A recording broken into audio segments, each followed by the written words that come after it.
নাকি একজন বীর অন্য বীরকে বলছে যে জঙ্গল থেকে শের এসেছে, জেল থেকে বাঘ এসেছে?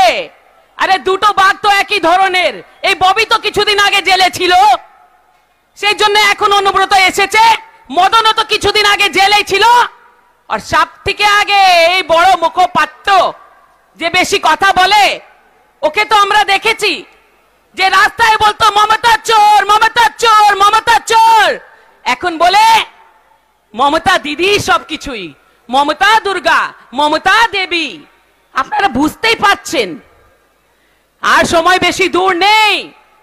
সমস্ত কথা আপনারা দেখেছেন, সমস্ত জিনিস আপনারা জানেন, সেটাকে আমি রিপিট করব না। কিন্তু আপনাকে বলে যাই যে দেখে নিবেন আবার ইলেকশনে ভবানীপুরের জনতা জানে যে লাস্ট টাইম মমতা ব্যানার্জি এখান থেকে পালিয়ে গেছিলেন। কেন? উনি ভয় পাচ্ছিলেন যে ভবানীপুরে হেরে যাবেন বলে নন্দীগ্রামে পালিয়েছিলেন, আর বাই ইলেকশনে গুন্ডাদের দিয়ে ইলেকশন করিয়েছিলেন। আবার আমি বলে যাই, আমাদের পার্টি ডিসাইড করবে এখানে কে লড়বে, কিন্তু মমতাকে ললকার দিতে যাই যে যদি আপনার দম থাকে একটা জায়গায় লড়বেন, দুটো সিটে লড়বেন না। আপনার কত ক্ষমতা সেটা আমরাও দেখতে চাই। আমরা এটাই চাই যে এই মামলা যেটা সুপ্রিম কোর্টে চলছে তাতে ন্যায় হোক। আপনারা সকলেই জানেন যে আমরা কোনো মামলা এমনি ছাড়ি না। পোস্ট ভায়োলেন্স হোক না, সন্দেশখালী হোক না, এই মামলা হোক, আমরা লড়তে থাকবো। কেন? আমরা ন্যায়ের জন্য লড়ি, পশ্চিমবঙ্গের মানুষের জন্য লড়ি।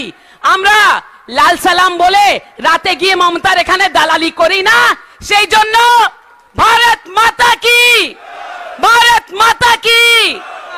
আরজিকর মেডিকেল কলেজের সেমিনার রুমে তার ডেড বডি পাওয়া গেল, বিবস্ত্র অবস্থায়, রক্তাক্ত, তার চোখ দিয়ে রক্ত বেরিয়ে যাচ্ছে, চোখের মণি বেরিয়ে গেছে। কতখানি পাশবিক নারকীয় অত্যাচার হলে একজনের চোখ দিয়ে রক্ত বেরোয় তারে জন্মেছেন।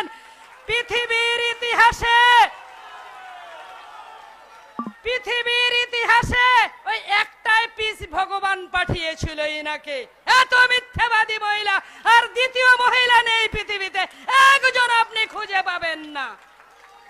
ডিভিসি বলছে না জানিয়ে জল ছেড়েছে, আর ডিভিসি তো এক বালতি জলও উনাকে না জানিয়ে ছাড়তে পারে না, উনার ইঞ্জিনিয়ারদের না জানিয়ে ছাড়তে পারে না।